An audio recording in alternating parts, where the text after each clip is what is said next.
Assalamualaikum warahmatullahi wabarakatuh. Perkenalkan teman-teman, nama saya Muhammad Wali Mubarak. Saya mahasiswa Teknik Lingkungan Angkatan 2017 Universitas Islam Indonesia. Di sini saya akan menjelaskan tentang tugas besar saya tentang RPL IPAL Klaten. Sebelumnya saya berterima kasih kepada Bapak Lukman Hakim sebagai dosen pengampu mata kuliah AMDAL dan Ibu Supia Rahmawati sebagai dosen pembimbing dan asistensi tentang mata kuliah AMDAL.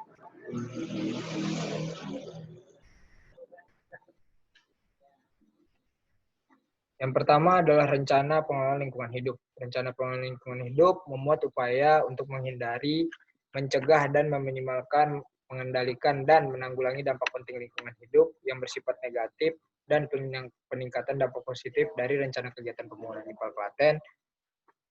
Uraian-uraian hal tersebut disajikan dalam bentuk matriks atau tabel yang berisi pengelolaan terhadap dampak yang ditimbulkan dengan menyampaikan elemen-elemen sebagai berikut.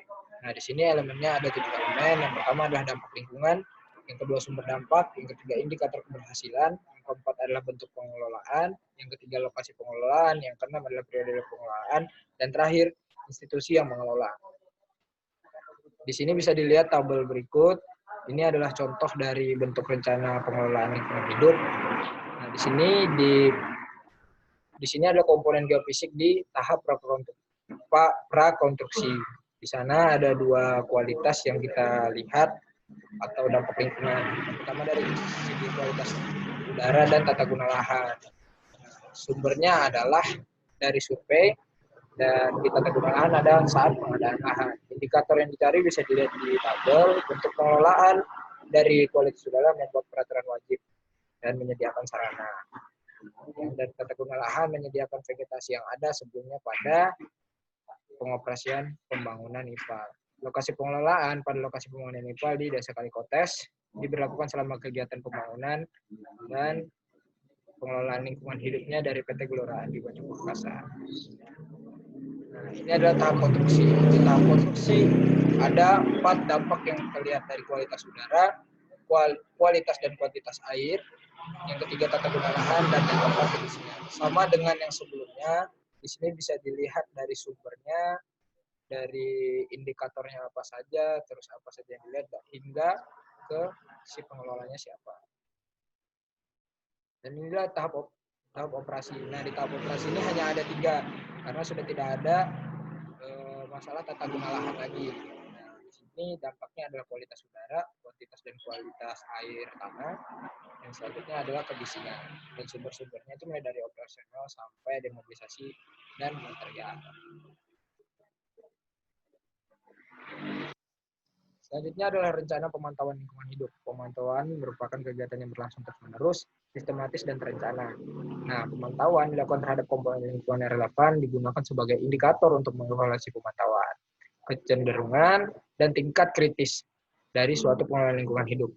Nah, di RPL sendiri disusun meliputi elemen-elemen, yaitu ada 3 elemen. Yang pertama dapat lingkungan yang dipantau, yang kedua adalah bentuk lingkungan hidup yang terdiri dari metode pengumpulan analisis data, lokasi pemantauan, waktu dan frekuensi pemantauan. Yang ketiga adalah institusi yang memantau lingkungan hidup. Itu disusun oleh PT Gelora Andi Perkasa. Sama seperti tadi bisa dilihat tabelnya, namun di pemantauan itu dibedakan menjadi 2 tabel penting, yaitu dampak lingkungan hidup yang dipantau dan bentuk pemantauan lingkungan hidup. Nah, di dampak lingkungan hidup yang dipantau, ini terdiri dari jenis dampak yang timbul, sumber dampak, dan indikator parameter. Selanjutnya, untuk bentuk pemantauan lingkungan hidup, di sini ada metode pengumpulan dan analisis data, lokasi yang dipantau, dan waktu frekuensinya. Untuk di tahap prakonstruksi itu ada 2, yaitu kualitas udara dan tata guna lahan. Di tahap konstruksi itu ada kualitas udara, kualitas dan kuantitas air tanah, tata guna lahan, dan kebisingan. Yang selanjutnya adalah tahap operasi. Yang pertama adalah kualitas udara, yang kedua adalah kualitas dan kuantitas air tanah, dan yang ketiga ada kebisingan. Di sini juga tata guna lahan sudah tidak menjadi dampak lagi. Nah, selanjutnya adalah jumlah dan jenis izin PPLH. Nah, di sini nih izin PPLH adalah izin perlindungan dan pengelolaan lingkungan hidup. Nah, di sini ini adalah